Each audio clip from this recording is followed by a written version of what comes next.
गजानन पद्मार्कं गजाननमहर्निशम् अनेकदन्तं भक्तानाम् एकदन्तमुपास्महे। काषाय वस्त्रं करदण्डधारिणं कमण्डलुं पद्मकरेण शङ्खं चक्रं गदाभूषितभूषणाढ्यं श्रीपादराजं शरणं प्रपद्ये। अवधूतचिन्तन श्री गुरुदेव दत्त श्रीपाद श्रीवल्लभ स्वामी महाराज की जय। सद्गुरुनाथ महाराज की जय। शंकर भट्टांनी प्रवास सुरू केला आणि प्रथम ते उडपीला गेले। हा त्यांनी लिहिलेला इतिहास आहे। त्यांनी हे कथन करण्यापूर्वी असं वर्णन केले की श्रीपादांचं चरित्र हे अगम्य आहे। भगवंताच्या लीला या अगम्य असतात, मानवी बुद्धीला ते अकलनीय असतात। प्रयोजन मनुद्दिश्य न मंदोपि प्रवर्तते। सामान्य मनुष्य सुद्धा कुठल्याही कारणाशिवाय कार्यात प्रवृत्त होत नाही, पण भगवंतानी ज्या लीला केल्या त्या निरर्थक कधीच नसतात। प्रत्येक गोष्टीमध्ये रहस्य आहे, तत्व आहे। भगवान कृष्ण आणि भगवान श्रीपाद यांच्या लीला सारख्या आहेत, कारण दोन्हीमध्ये रहस्य आहे। एक गूढार्थ आणि एक व्यवहारामध्ये येणारा अर्थ, दोन्ही गोष्टी करतात। तर भगवान श्रीकृष्णामध्ये भगवान कृष्ण रांगले असं सांगितलेलं आहे। आता कोणतं मूल रांगत नाही म्हणून भगवान कृष्ण रांगले हे सांगायची गरज आहे? बर, रांगताना ते मांड्याच्या आणि बाहूच्या आधारावर रांगले हे सांगायची काय गरज आहे? कारण रांगणे म्हणजे मांड्याचा आणि बाहूचा आधार घेऊनच रांगतात। पण त्याच्या पाठीमागे पूर्वासुरींनी असा भाव लिहिलाय, आदावुर्वंशयोगेन ततो बाहुजयोगतः विहरेयमिति ज्ञप्त्यै स जानुकर रिंगणः। आदावुर्वंशयोगेन, आदौ उरुवंशयोगेन आणि नंतर ततो बाहुजयोगतः। उरु म्हणजे मांड्या। अगोदर मी मांड्याच्या वंशाची क्रीडा करीन आणि नंतर बाहूच्या वंशाची क्रीडा करीन। विहरेयमिति ज्ञप्त्यै, मी विहार करीन हे सांगण्याकरता भगवंत मांड्याच्या आणि बाहूच्या आधारावर रांगले। आता हे तात्पर्य कळण्याकरता, याचा रहस्य कळण्याकरता वेदामध्ये जायला हवंय। वेदामध्ये पुरुष सूक्त आहे आणि पुरुष सूक्तामध्ये ब्राह्मणोस्य मुखमासीत बाहू राजन्यः कृतः ऊरु तदस्य यद्वैश्यः पदभ्याम शूद्रो अजायत। या मंत्रामध्ये मांड्याचा वंश वैश्य सांगितलेला आहे आणि बाहूचा वंश क्षत्रिय सांगितलेला आहे। भगवान सांगतात की मी अगोदर मांड्याच्या वंशाची म्हणजे वैश्याची क्रीडा करेन, गोपाची क्रीडा करेन, नंतर ततो बाहुजयोगतः, नंतर मी क्षत्रियाची क्रीडा करेन हे सांगण्याकरता स जानुकर रिंगणः। तसं श्रीपादांच्याही प्रत्येक लीलेमध्ये भाव आहे आणि ते अगम्य आहेत, मानवी बुद्धीच्या पलीकडचे आहेत। म्हणून त्यांनी सांगितलेलं आहे की मी हे श्रीपादांचं चरित्र सांगण्याचं धाडस करतोय आणि ते आपल्या सर्वांच्या आशीर्वादामुळं। कारण चराचरामध्ये परमात्मा भरलेला आहे, आपल्या सर्वांमध्ये परमात्मा तत्व भरलेलं आहे आणि आपल्या सर्वांच्या शुभेच्छा, आपल्या सर्वांचे आशीर्वाद आणि त्याच्या बलावर मी हे सांगतोय। आता शंकर भट्टांनी आपली प्रामाणिकता त्यांनी सांगितलेली आहे आणि सांगतात, आपला परिचय सांगतात, मी शंकर भट्ट, मी देशस्थ कर्नाटकी स्मार्त ब्राह्मण। इथे स्मार्त व्यवहारामध्ये स्मार्त आणि भागवत दोन मतं वेगळी दाखवतात, पण सगळे स्मार्त आहेत हो। भागवत ही स्मार्त आहेत आणि स्मार्त ही स्मार्त आहेत। मग स्मार्त भागवत काय? इथे शैव आणि भागवत असा दोन भेद करता येईल। शंकराची उपासना करणारे शैव आणि विष्णूची उपासना करणारे भागवत असं म्हणता येईल, पण दोन्ही स्मार्त आहेत। कारण स्मृतीला अनुसरून वागणारे स्मार्त आहेत. दोन्ही स्मृतीचं आचरण करतात. स्मृती सोडून कोणीच वागत नाही. म्हणून स्मृतीचं अनुसरण करणारे स्मार्त. शंकर भट म्हणतात, मी पूर्वासुरींनी सांगितलेले स्मृतीचे नियम पालन करून मी जगतोय, मी व्यवहार करतोय. म्हणून देशस्थ कर्नाटकी स्मार्त ब्राह्मण आपलं भरद्वाज गोत्र सांगितलेलं आहे. पूर्वीच्या काळामध्ये आडनाव नव्हते. आपल्या ऋषींचं गोत्र हेच आपलं आडनाव असायचं. आता नंतर गावावरून, हुद्द्यावरून, त्याच्या व्यवसायावरून आडनाव पडलेली आहेत. पण पूर्वी हेच आडनाव, गोत्र जे आहे, गोत्राचे जे पूर्वीचे आचार्य आहेत त्यांचंच नाव म्हणजे आपलं गोत्र, आपला परिचय असायचा. म्हणून भारद्वाज गोत्राचा मी आहे हे सांगितलेलं आहे. आणि सांगतात, मी उडुपीला गेलो. उडुपीला भगवान श्रीकृष्णाचं दर्शन घेतलेलं आहे. अत्यंत मनोहर भगवंताची मूर्ती आहे. त्याची उपासना पुरंदरदास, कनकदासांनी वगैरे केलेली आहे. अत्यंत सुंदर भगवंत त्या ठिकाणी विराजमान आहेत. तेथे गेले, त्याचं दर्शन घेतलं आणि तिथे आदेश मिळाला की कन्याकुमारीला जा. आता इथे क्रम आहे, इथे क्रम आहे, लक्षात घ्या. पहिला क्रम असा आहे की गुरुच्या प्राप्तीकरता काय करायला पाहिजे? ईश्वराराधन धिया स्वधर्माचरणात् सताम ईश प्रसादस्तद्रूपः सुलभश्चात्र सद्गुरुः. गुरुची प्राप्ती करण्याकरता, भगवान दत्तात्रेयाची प्राप्ती करण्याकरता ईश्वराराधन धिया, परमेश्वराची भक्ती करावी.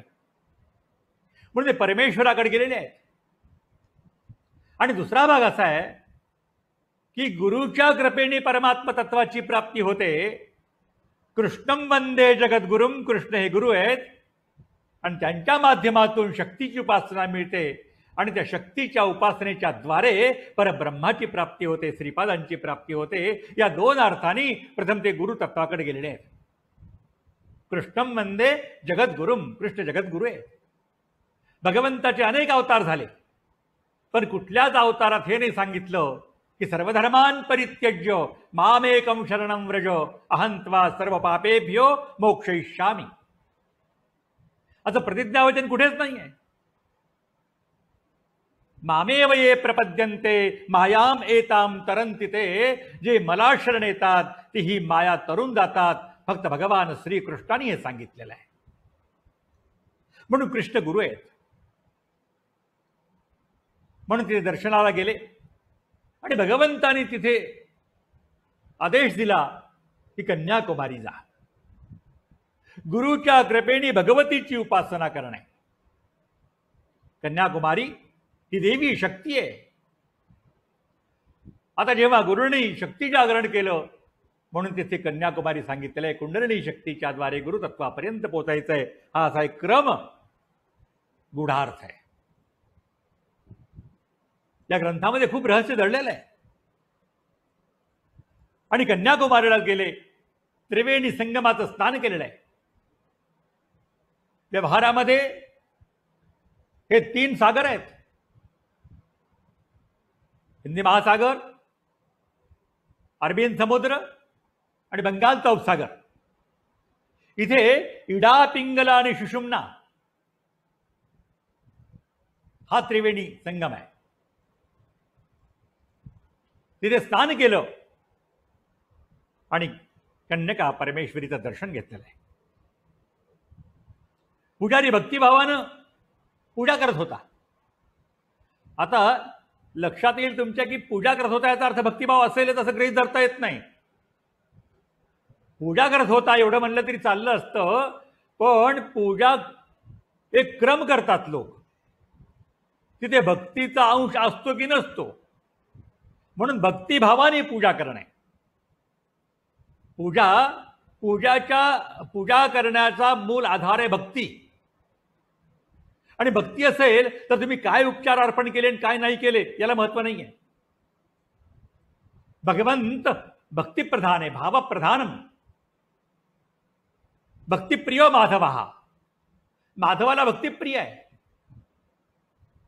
शिवपुराणामध्ये कथा आलेली आहे की उज्जैनीचा राजा, त्याच्यावर शत्रूने आक्रमण केलं. राजा महाकालच्या मंदिरात जाऊन शंकराची आराधना करतोय. प्रधान युद्धाला गेलेले आहे. तिथे एक गोप बालक येतो आणि राजाची पूजा पाहतो आणि जाऊन तो एका खंडहर पडक्या वाड्यामध्ये जाऊन शिवलिंगासारखा एक पाषाण शोधतो आणि त्यावर गंध म्हणून माती वाहतो आणि फुलं म्हणून गवत वाहतो. ही पूजा केली आहे, कथा मोठी आहे. आणि त्यामुळे भगवान शंकर प्रकट झाले. तिथे कुठलीही वस्तू नव्हती, गंध नव्हतं, पुष्प नव्हते, पण त्याची भक्ती मात्र होती. आणि त्या भक्तीच्या बलावर भगवान शंकर प्रसन्न झाले. एवढेच नव्हे तर याच्या 8व्या पिढीमध्ये नंद बाबाचा अवतार होईल आणि त्यांच्या घरी भगवान श्रीकृष्ण येतील असं वरदान भगवान शंकराने दिले. भक्तीचा एवढा महिमा आहे. म्हणून तो पुजारी भक्तिभावाने पूजा करत होता. पूजा करावी, पूजा करणे क्रम आहे आपला, परंतु त्यामध्ये भक्ती असणे विशेष महत्वाचं आहे. आणि शंकर भट्टांनी मी आणलेलं लाल फूल हे भगवतीला अर्पण केलं असं वर्णन केलंय. शंकर भट्ट हे नाही म्हणाले की मी आणलेलं फूल दिलं. लाल फूल याचं कारण कोणत्या देवाला कोणतं फूल द्यावं याचे नियम आहेत. एक तर पहिल्यांदा देवाकडे जाताना रिकाम्या हाताने जाऊ नये.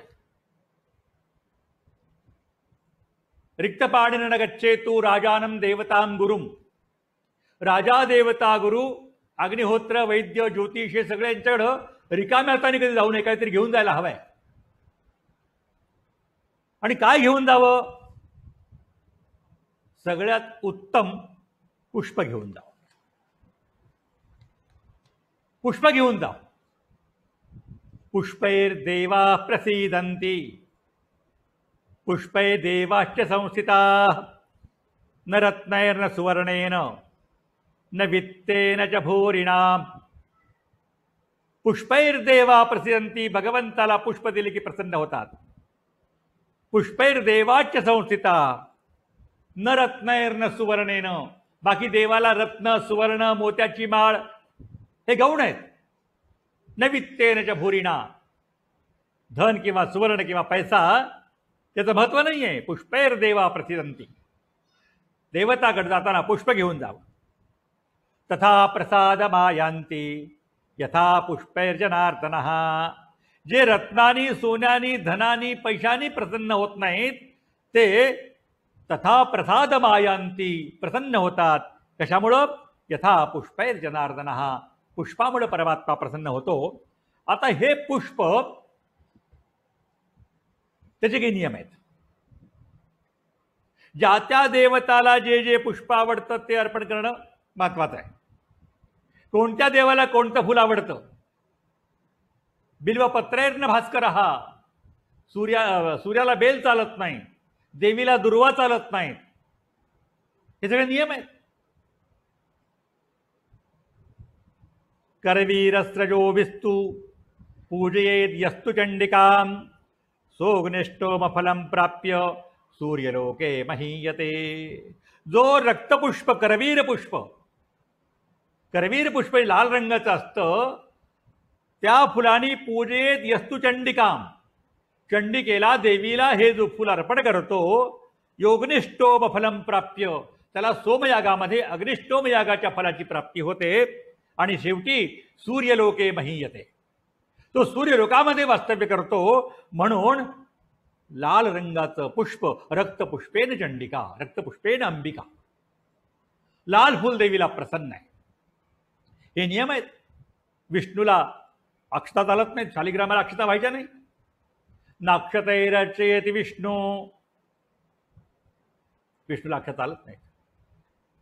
असो, आता हे फुल आणताना आपण लक्ष देत नाही. खरं पाहता कितीतरी चुका करतो.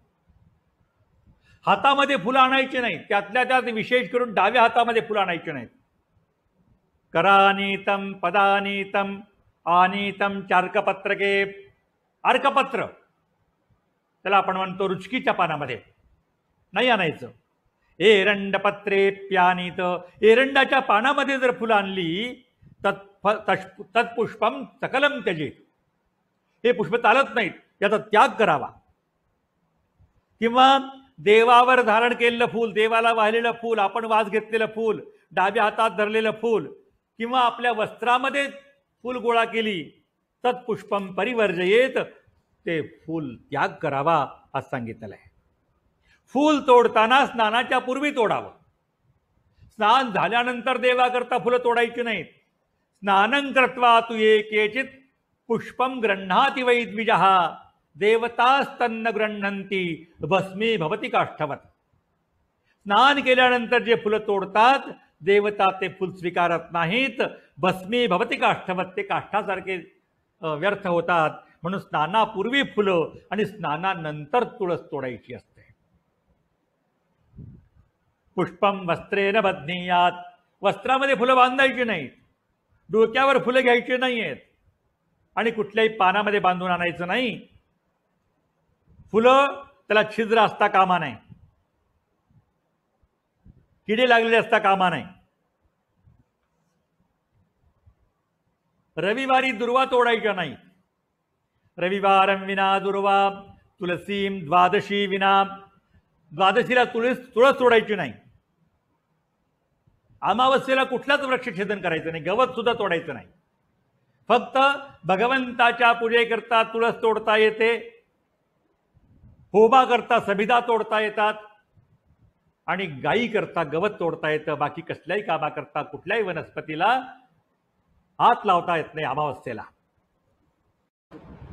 नैव चिंद्या द्रवो दुर्वा तुलसीं निशिसंध्ययोः धात्रिपत्रं कार्तिकेश पुण्यार्थी मतिमान नरः. नैव छिंद्यात रवौ दुर्वा, रविवारी दुर्वा तोडायच्या नाहीत. तुलसीं निशिसंध्ययोः, रात्री आणि दोन्ही संध्याकाळी तुळस तोडायची नाही. कार्तिक महिन्यामध्ये धात्रीपत्र, आवळ्याची पानं तोडायची नाहीत असे नियम सांगितलेले आहेत. द्वादशीला तुळस अजिबात तोडायची नाही. हे सगळे शास्त्रामध्ये खूप वर्णन केलेलं आहे. म्हणजे आपण जे शास्त्रीय कर्म करतो, पूजा शास्त्रीय विधान आहे. भक्तीचे जो दोन प्रकार आहेत, एक वैधी भक्ती आणि एक रागानुगा भक्ती. वैधी भक्ती म्हणजे शास्त्रात सांगितलेल्या पद्धतीनेच भक्ती करणे आणि रागानुगा म्हणजे अनुरागाने केलेली पूजा. मग अनुरागामध्ये उपचार काय राहिले काय नाही, कारण अनुरक्त अंतःकरणाने पूजा करणे हे रागात्मिका भक्ती. आणि वैधी म्हणजे विधीपूर्वक केलेली भक्ती. तर आपण करतो ते विधी भक्ती, तेवढा अनुराग आमच्यात नाहीये.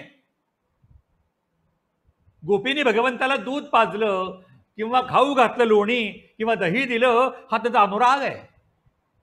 कर्माबाईंनी स्नान करण्यापूर्वी खिचडी तयार करायची, भगवंताला भूक लागेल म्हणून, आणि स्नानापूर्वी नैवेद्य दाखवायचा. भगवंत खीर खात होते.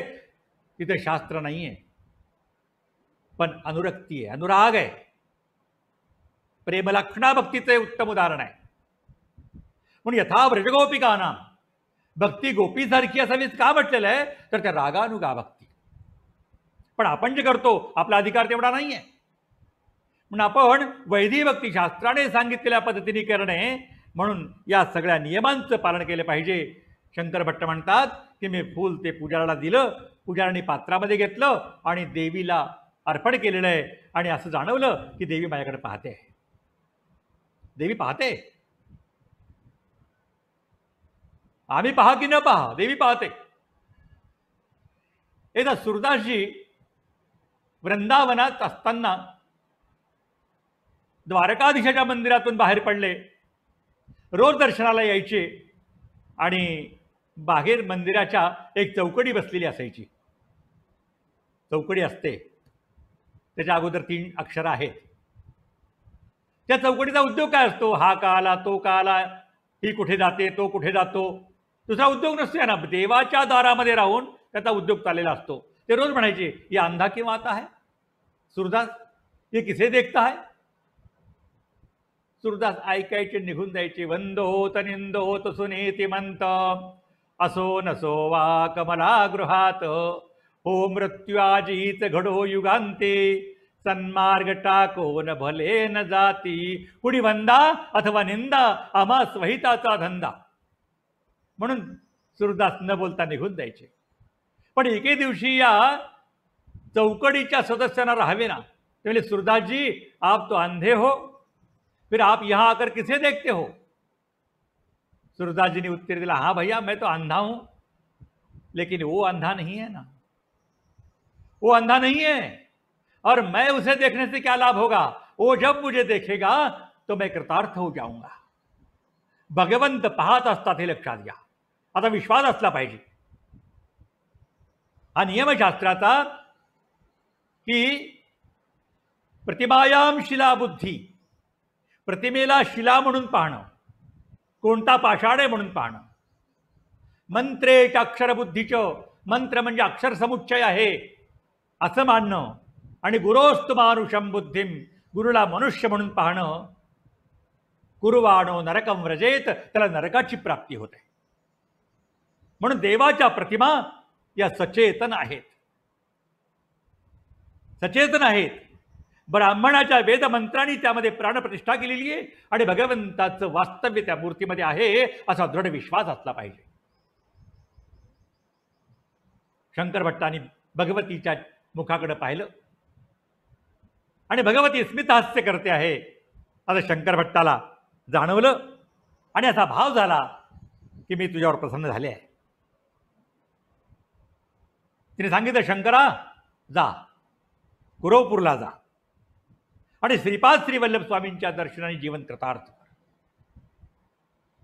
कारण कलियुगामध्ये कलौ श्रीपाद वल्लभ, कलियुगामध्ये एकमेव अवतार जो जगताचा उद्धार करण्याकरता अवतरलेला आहे तो श्रीपाद श्रीवल्लभ. बाकीच्या अवतारांची प्रयोजने वेगळी आहेत,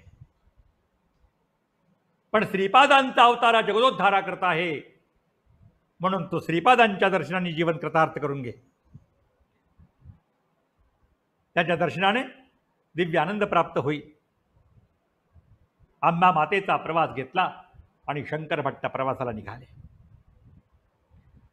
प्रवास करता करता भगवंताचं नामस्मरण चालू आहे. यात्रेचा मूळ उद्देश हा आहे. आजकाल यात्रेचं स्वरूप बदललेलं आहे. यात्रा म्हणजे पिकनिक किंवा यात्रा म्हणजे प्रवास असं नाहीये. तीर्थे तीर्थे निर्मलम साधु वृंदम, वृंदे वृंदे तत्वचिंतानुवादः, वादे वादे जायते तत्वबोधः, बोधे बोधे भासते चंद्रचूडः. तीर्थे तीर्थे निर्मलम साधु वृंदम. प्रत्येक तीर्थाच्या ठिकाणी गेल्यानंतर अनेक संतांची दर्शनं होतात आणि संतांच्या भेटीला गेलो की तिथे अध्यात्म विषय निघतो, त्यावर संवाद होतो. वादे वादे म्हणजे संवाद गेल्यामुळं जायते तत्वबोधः, तत्वबोध होतो आणि बोधे बोधे भासते चंद्रचूडः, भगवंताचा साक्षात्कार होतो. याकरता यात्रा आहे. परमात्मा आपल्या घरी नाही असं नाहीये. परमात्मा सर्वत्र विद्यमान आहे. कांदा मुळा भाजी अवघी विठाबाई माझी म्हणणारे सावता त्यांच्या घरी परमात्मा आले.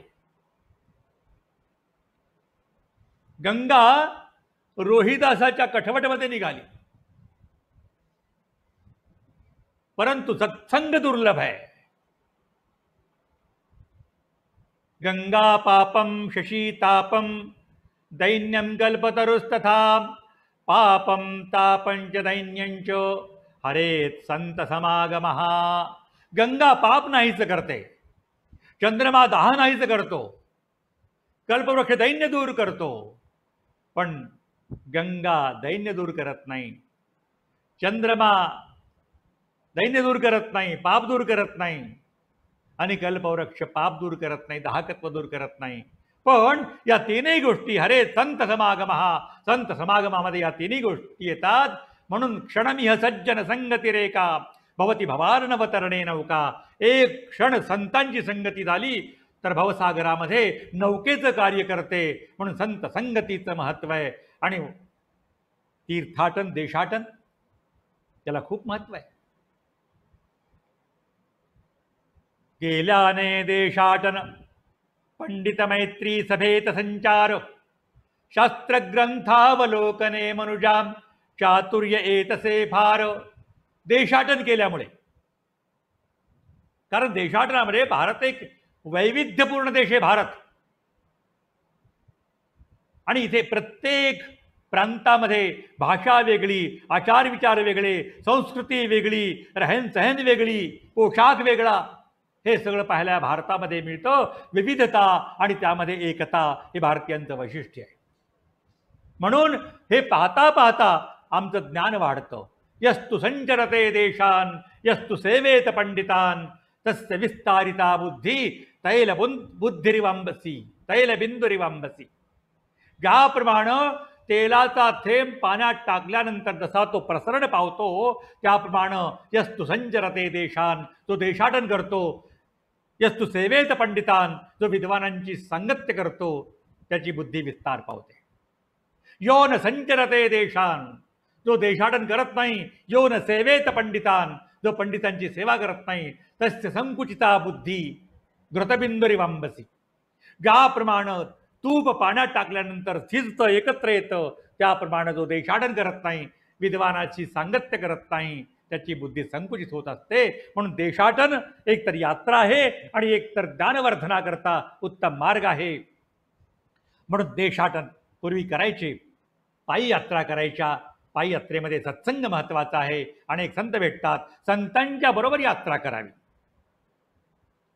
अन्यथा पिकनिक ज्याला म्हणतो ते ठीक आहे, पिकनिकला कुठे जाऊन या, पण यात्रेचा उद्देश एक तर सहनशक्ती वाढली पाहिजे. यातना, यात शब्द त्यात केलेला आहे. आपल्या देहाला यातना झाली पाहिजे, देह तंडना झाली पाहिजे, त्यामुळे सहनशक्ती वाढते. क्रोधावर आवर बसतो, क्रोध आवरता येतो, कारण ज्या वेळेला मिळेल तेव्हा खायला पाहिजे, मनाला वाटेल तसं खाता येत नाही. याच्याकरता यात्रेचा उद्देश फार महत्वाचा आहे. म्हणून शंकर भट्ट जे तपस्वी झाले आहेत ना, त्यांनी पायी यात्रा केल्या आहेत. परमहंस परिव्राजकाचार्य वासुदेवानंद सरस्वती स्वामी महाराज किती मोठी यात्रा केली. मला वाटतं आद्य जगद्गुरु शंकराचार्यानंतर एवढी मोठी यात्रा कोणीच केली नाही. तेही ज्ञानाचा सागर आणि हेही ज्ञानाचा सागर. म्हणून यात्रेचं महत्व वेगळं आहे. आणि याची यात्रा करता करता वाटेमध्ये एक पर्वत लागला. त्या पर्वताचं नाव आहे मरुत्व मलय. मरुत्व मलय, मलय म्हणजे पर्वत, मरुत म्हणजे वायू. हा पर्वत रामायणामध्ये जो प्रसंग आहे, मेघनादानी लक्ष्मणाला शक्ती मारली, लक्ष्मणाला शक्ती लागली आणि लक्ष्मण मूर्छित झाला. मेघनाद हा अजिंक्य होता. 14 वेळा इंद्राला पराभूत करणारा मेघनाद, म्हणून त्याचं नाव इंद्रजित पडलेलं आहे. आणि त्याच्याकडे एक शक्ती त्याला वरदानात मिळाली होती, ती लक्ष्मणावर सोडली. लक्ष्मण मूर्छित झाला. सुषेण वैद्यांनी सांगितलं की सूर्योदयापूर्वी जर संजीवनी वनस्पती आणली तर हा उठेल. मारुतीराय गेले आणि मारुतीरायाने तो पर्वत उतरून आणला. लक्ष्मण उठले आणि परत जातेवेळी तो पर्वताचा काहीसा भाग जिथे पडला त्याचं नाव मरुत्व मलय. मरुत म्हणजे वायू. लोकांना वाटलं हा वायूतून पर्वत पडला, म्हणून त्याचं नाव मरुत्व मलय असं पडलेलं आहे. आजही त्या ठिकाणी अनेक प्रकारच्या वनस्पती आहेत. हे स्थान अत्यंत रम्य आहे. यामध्ये अनेक गुहा आहेत आणि गुहेमध्ये आजही योगी आहेत. दक्षिण भारतामध्ये शेकडो वर्षापासून बसलेले योगी सापडतात. एक तर श्रीशैलम पर्वत, श्रीशैल्य आजही अनेक योग्यांची वसतिस्थान आहे. श्रीशैल्यामध्ये अनेक योगी, आपण जिथे पोचू शकत नाही त्या ठिकाणी ते तपश्चर्या करलेले आजही पाहण्यात येतात. जायला पाहिजे, निर्जन वस्तीमध्ये जायला पाहिजे, तेव्हा कळेल. आपण जातो, दर्शन घेतो मल्लिकार्जुन स्वामीचं, भ्रमरांबिकेचं आणि परत येतो, पण तिथे वास्तव्य करून काहीतरी प्राप्त करायचं या हेतूने आम्ही वनामध्ये एकांतात जात नाही कुठे. आजही ती वस्ती आहे. तशी या मरुत्व मलय पर्वतामध्ये सुद्धा अनेकांच्या वस्ती आहेत. असे महान योगी झालेले दक्षिण भारतामध्ये. इतिहास कधी क्रमाक्रमाने सांगता येईल. सदा शिवेंद्र ब्रह्मचारी फार मोठी योगी, जे झोपायला आकाशात झोपायचे. अधांतरी झोपायचे. कारण एका शेतात झोपले असताना त्यांना तो बालक म्हणाला, वा, योग्याला उशी लागते का आजकाल? योग्याला पण डोक्याला उशी लागते. सदाशिव ब्रह्मेंद्र स्वामी काही म्हटले नाही, उठून गेले. दुसरी रात्री आले तिथं आणि झोपले, पण ते जमिनीवर नाही, हवेतच झोपले. तो मालक येऊन पाहिला. त्याने म्हणजे दाखवून दिलं की योग्याला उशीच काय, जमिनी लागत नाही. शय्या भूमितलम दिशोपि वसनम ज्ञानामृतम भोजनम एते यस्य कुटुंबिनो वद सखे कस्मात भयम योगिनः. योग्यांचं वैशिष्ट्य वेगळं आहे. हे सदाशिव ब्रह्मेंद्र स्वामी समाधीत बसले असताना पूर आला नदीला आणि पुरामध्ये त्यांचे आश्रम वाहून गेला, त्यांची झोपडी वाहून गेली आणि 4-6 महिने कुठे गेले माहिती नाही. एकदा एक शेतकरी शेतामध्ये नांगर करत होता आणि तो नांगर आडला. त्याला वाटलं इतक्या वर्षापासून शेती मी मशागत करतोय, कधी नांगर आडत नाही, आज कसा काय आडला? कारण तितक्या जमिनी सुपीक आहेत तिकडे की खडे वगैरे लागत नाही शेतीमध्ये, अशी काळी माती आहे. म्हणून त्यांनी माती बाजूला सारली. पाहिलं तर सदाशिव ब्रह्मेंद्र स्वामी 4-6 महिने जमिनीतच होत आहे. त्यांना बाहेर काढलं. त्यांच्या दृष्टीने काही फरक पडला नाही, उठल्याने चालायला लागले, निघून गेले. असे अनेक योगी या भागामध्ये झालेले आहेत. आणि शंकर भट्टांनी या गुहांचं दर्शन करायला सुरुवात केली. प्रत्येक गुहेमध्ये ते प्रवास करतायत आणि एके ठिकाणी एक वाघ दिसला. आता वाघ दिसल्यानंतर काय अवस्था होते? आपल्यात वाघ राहू द्या, उंदीर निघाला तर लोक पळायला लागतात बाहेर, मग साप वगैरे निघाला तर काही विचारूच नका. आता वाघ दिसलेला आहे आणि शंकर भट्टाच्या मनामध्ये मनुष्याचं अंतःकरण आहे. भीती नावाचा भाग असतोच. खरं पाहता आपले चित्त शुद्धासता निश्चिती तरी शत्रुते मित्र होती व्याघ्र सर्प जवळ येती परी न खाती सर्वदा. आपल्या अंतःकरणामध्ये जर कुणाबद्दल द्वेष नसेल तर सर्प सुद्धा जवळ येतात. नाथांच्या ध्यानात बसलेल्या अवस्थेमध्ये नाग मस्तकावर फणा काढून बसत असे. अशी अनेक उदाहरण आहेत. व्याघ्र सर्प जवळ येती परी न खाती सर्वदा. पण शंकर भट्टांनी मोठ्याने श्रीपादा श्रीवल्लभा असा आवाज दिला आणि तो आवाज ऐकल्याबरोबर एक वृद्ध मुनी त्या गुहेतून बाहेर आले आणि पाहिलं कोणीतरी आवाज दिलेला आहे. ते म्हणतात, बाबा तू धन्य आहेस. श्रीपादांचं नाव घेतलं. कलियुगामध्ये श्रीपाद श्रीवल्लभांचा अवतार झालेला आहे, पण आणखी कुणाला माहिती नाही. जे महायोगी सिद्धयोगी परमहंस आहेत त्यांनाच माहित आहे.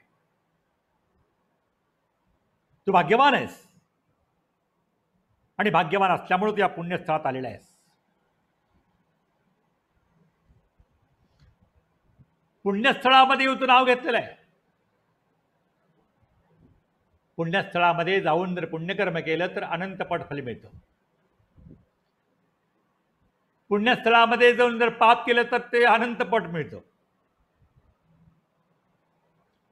म्हणून पुण्यक्षेत्रामध्ये अन्यक्षेत्रे कृतं पापम पुण्यक्षेत्रे विनश्यति पुण्यक्षेत्रे कृतं पापम वज्रलेपो भविष्यति. अन्य क्षेत्रात केलेलं पाप पुण्यक्षेत्रात जाऊन जर सत्कर्म केलं तर ते पाप नाहीच होतं, पण पुण्यकर्मात जाऊन जर पाप केलं तर वज्रलेपो भविष्यति. आणि पुण्यक्षेत्रे कृतं पुण्यम बहुधा रद्धिमिच्छति. पुण्यक्षेत्रामध्ये केलेलं पुण्य अनंतपट फलप्राप्त देत असतं.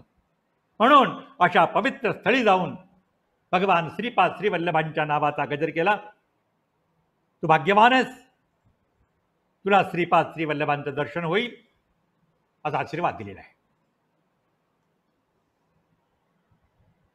आता शंकर भट्टाच्या मनामध्ये एक शंका आहे की हा जो वाघ बसलेला तो कोण आहे? त्यांनी सांगितलं हा जो वाघ आहे तो एक महात्मा आहे, एक ऋषी आहे, एक मुनी आहे. म्हणून त्याला नमस्कार कर. नमस्कार केला.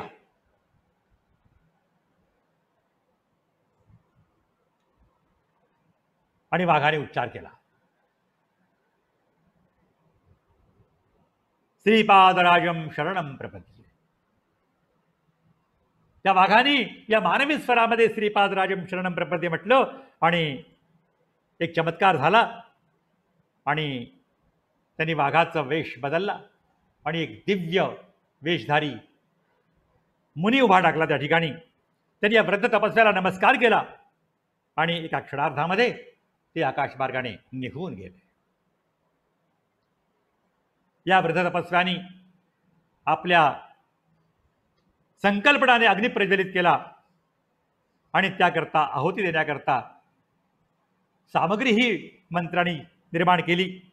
मजूर फळं वगैरे वगैरे निर्माण केली आणि आहुती दिली. यज्ञ केला. यज्ञाचं फल खूप सांगितलेलं आहे. यज्ञामुळं काय होतं आणि यज्ञामुळं काय होत नाही हे फार महत्वाचं आहे. यज्ञात भवति पर्जन्यो पर्जन्यादन्न संभवः अन्नात भवन्ति भूतानि यज्ञकर्म समुद्भवः. पण नेमकं यज्ञ म्हणजे काय? यज्ञ म्हणजे केवळ स्वाहा स्वाहा स्वाहा हा यज्ञ नव्हे. प्रत्येक सत्कर्म जे करतो ते यज्ञ आहे. प्रत्येक चांगलं कर्म करतो ते यज्ञ आहे. आता तो यज्ञ कसा आहे, यज्ञाची परिभाषा काय, याचं आपण पुढच्या सत्रामध्ये चिंतन करणार आहोत. श्रीपाद श्रीवल्लभांचं चरित्र हे अत्यंत अद्भुत आहे. आपण सर्वांनी श्रवण करावं आणि इतरांनाही प्रेरित करावं. कारण कानावर जर श्रीपाद श्रीवल्लभांचं नाव पडलं, चरित्र जर ऐकण्यात आलं तर अनेक जन्मांचे दोष नाहीसे होतील. आता श्रीपादांचं वचन आहे, मच्चित्त श्रीपाद पदी रमोदय. श्रीपादांच्या चरणी आपलं मस्तक नेहमी मन रम्माण व्हावं, चित्त रम्माण व्हावं अशी प्रार्थना करतो. आणि आपण सर्व सुखी राहा, आनंदात राहा, भगवंताची उपासना ठेवा. भगवंताच्या उपासनेने सगळे रोग नाहीसे होतात. साधना करा. योगात रोग निवारणम, योगामुळे रोग नाहीसे होतात. भगवंताची भक्ती, नाव, भगवंताचं नाव हे अनेक व्याधीवरचं औषध आहे. ते करा आणि आनंदात रहा. सर्वोपि सुखिनः सन्तु, सर्वे सन्तु निरामयाः, सर्वे भद्राणि पश्यन्तु, मा कश्चित् दुःखमाप्नुयात्. सर्वे जनाः सुखिनो भवन्तु, सर्वे जनाः सुखिनो भवन्तु, सर्वे जनाः सुखिनो भवन्तु. अवधूत चिंतन श्री गुरुदेव दत्त श्रीपाद श्रीवल्लभ स्वामी महाराज की जय. सद्गुरुनाथ महाराज की जय. एक सूचना आहे, या प्रवचनानंतर श्रीपाद श्रीवल्लभ चरित्रामृता या ग्रंथातून आणि माझ्या प्रवचनातून काही प्रश्न काढलेले आहेत. पहिला भाग अनेकांनी उत्तम उत्तरं दिलेली आहेत. काहींना 8 मार्क, काहींना 9, काहीला 7, काहीला 6. ठीक आहे, प्रत्येकाने आपापला अभ्यास ज्या पद्धतीने केला आहे त्याचे त्यांना मार्क्स मिळालेले आहेत. त्याचं प्रत्येक प्रवचनानंतर एक प्रश्नमंजुषा, तिथे लिंक आपल्याला मिळेल डिस्क्रिप्शनमध्ये. तर ती प्रश्नमंजुषा आपण सर्वांनी सोडवावी. त्यामुळं आपणालाही त्यातला एक समाधान मिळेल आणि आपणालाही कुठे अभ्यास कमी पडला, श्रवणामध्ये दुर्लक्ष झालं तर त्याच्यावरही आपण विवेक केंद्रीकरण करू शकाल. म्हणून आपण ती प्रश्नमंजुषा भरावी आणि सबमिट करावी. श्री गुरुदेव दत्त.